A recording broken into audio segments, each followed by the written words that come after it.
What's the hardest I don't forgive you moment you've ever had? I heard knocking on my apartment door around 10 at night. I looked through the peephole and nearly dropped my drink. It was my older brother, Marcus. The last time I saw him, I was 17 years old, standing in our driveway while he threw bags into his car and promised he'd come back in a few days. He disappeared for 16 years. Back then, our dad had just died from a heart attack. Marcus was supposed to help mom with bills while I finished school.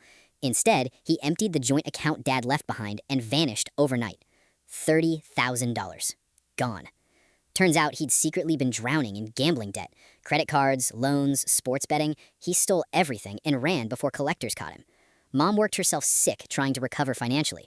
Double shifts at a nursing home, selling furniture, skipping meals so I could eat. She died 5 years later from a stroke.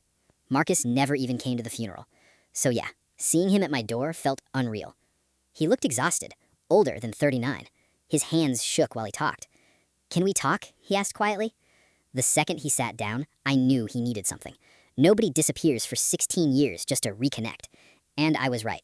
He had an 8-year-old son with leukemia. Insurance wasn't covering enough treatment and they were running out of options. Then he looked at me and said, "You're the only person left I can ask." I actually laughed. Not because it was funny, because the audacity felt insane. I told him mom nearly destroyed herself because of what he did. I told him I spent years working warehouse jobs instead of going to college because our savings vanished with him. Marcus completely broke down crying, saying he hated himself every day for leaving.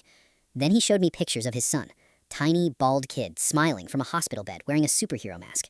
And honestly, that made everything worse, because the kid looked innocent. Caleb kept saying he didn't do anything wrong. I knew that, but every time I looked at my brother, all I could see was mom asleep at the kitchen table, surrounded by unpaid bills.